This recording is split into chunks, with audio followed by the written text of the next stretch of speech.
Hi, the Mudbrooker here. This video is about clarified butter. I use clarified butter in most of my frying, and I use it to season my cast iron cookware. So, I've had a few requests and some questions about making clarified butter, so I figured I'd do this video. But before I get underway, I would like to thank my patrons from Patreon. I'm going to have a little bit of ouzo on their behalf. Kay's Kist, Benedict Riggers, Joy Jones, Tiarna Jenkins, and my newest patron, Damian Bamer. Here's to you guys. Your support is greatly appreciated. Anyway, clarified butter. A lot of people call clarified butter ghee, but actually it's a little bit different. Traditional ghee is made over a direct open heat, and the butter is allowed to brown a little bit, which infuses a nutty, smoky, brown butter flavor to it. Clarified butter, like I'm making, is simply butter that has been melted and the fat separated from the water. Butter is about 75% roughly butter fat, and the rest is milk protein and water. The reason why I use clarified butter for my cooking and seasoning is because it has a very high smoke point. Clarified butter, pure butter fat, doesn't begin to smoke until it reaches about 495 degrees Fahrenheit, where just ordinary butter will start to smoke at about 315. The reason for that is the milk protein. The milk protein in the butter will start to scorch at about 315 degrees. Like I said, I make my clarified butter in a double boiler. Pretty simple process. You just unwrap your sticks of butter, or your chunk of butter if you have a solid one, and put them in the double boiler. This is just kind of simmering along on a medium heat. Put them in there and give it a while and we'll let that melt. Once the butter is melted, I usually let it go for about 15 minutes in a double boiler. While it's still melting, I'll stir it a couple times just to kind of speed things along, but once it's all melted, do not stir it. You want everything to separate. You'll get a layer of foamy stuff on the top, and I don't know how well you can see it through there, but you'll get a layer of water on the bottom. I gotta put my camera on the tripod, and then I'll be right back. We want to begin by skimming off that foam, and it should come off pretty easy, almost in a chunk. It should be pretty stiff for the most part. And we're going to put this in a little bowl.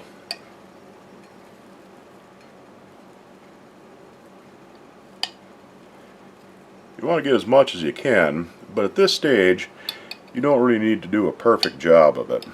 You'll see why in a second, because I'm going to put this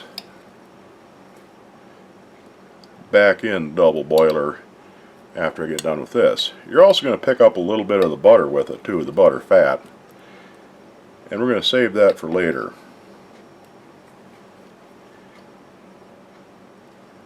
Come here, you.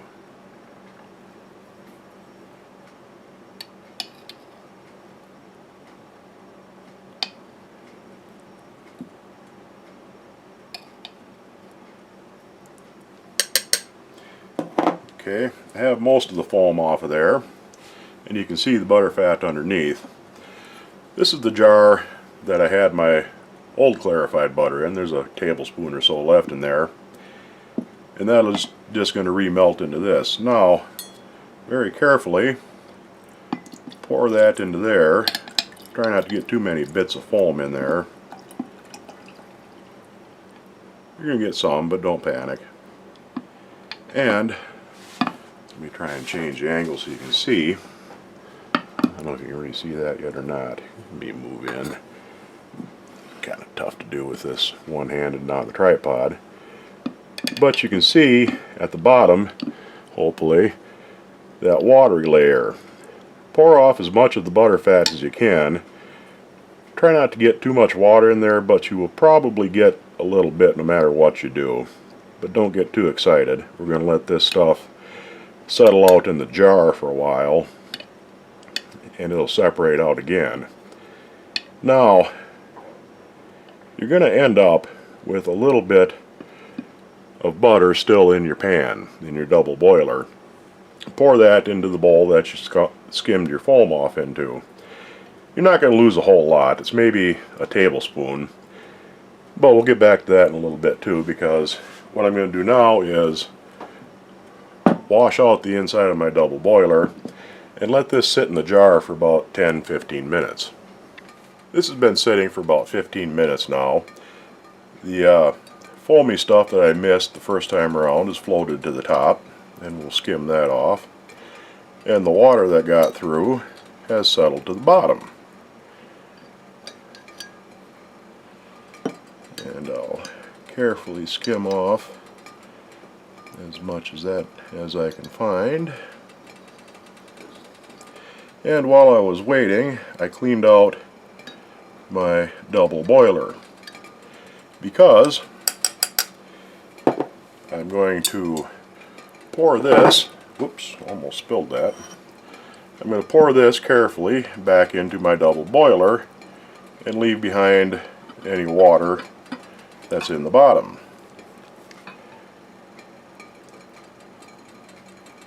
I see there's a couple little floaty bits in there, but I'll get them later.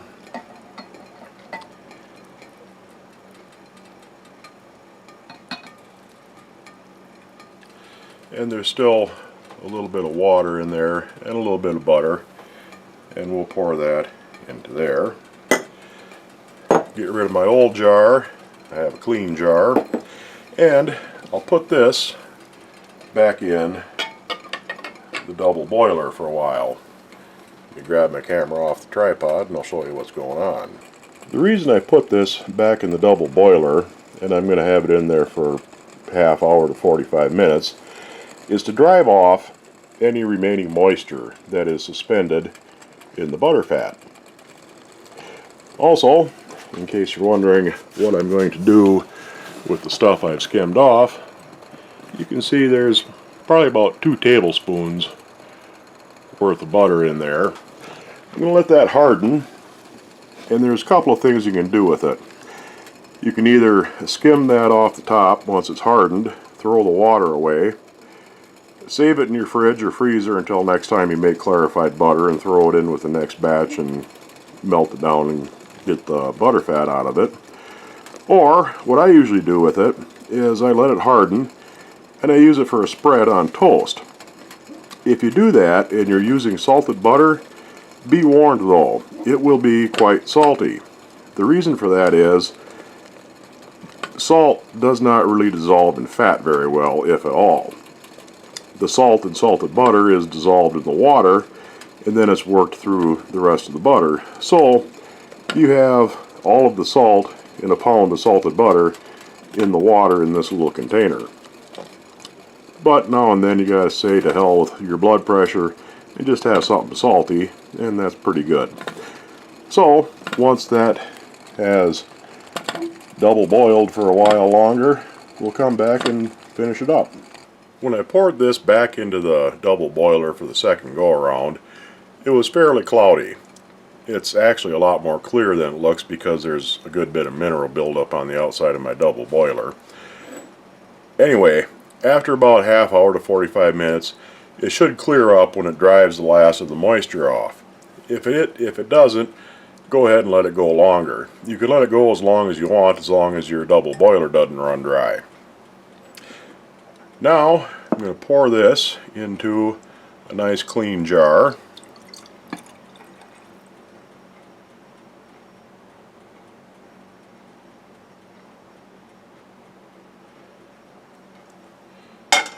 And you should be able to see that it's a lot more clear. And put a lid on it. Now, some of you may be wondering, I'll just take the lid off so you can see it.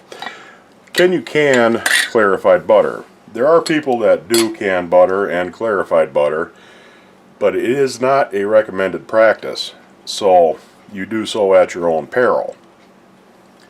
What I do is I just keep this in the fridge and I use it for frying and for seasoning pans. You can freeze it. There's no water left in this, so it's not going to expand in the jar And these ball pint jars are designed to be frozen anyway, so you can put it in the freezer and it should last at least a year. Regular butter will last about a year in the freezer. This should last at least as long, if not longer. As long as you have all the water out of it and all the protein out of it,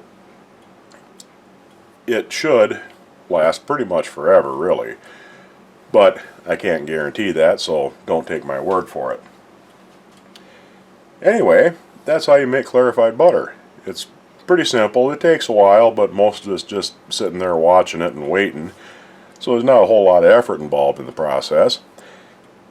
And you have an excellent fat for cooking with because it has a very high smoke point and it's not going to scorch and burn like regular butter will, but you still get a nice butter flavor. Well, that should take care of it for this video, and I'll see you on the next one.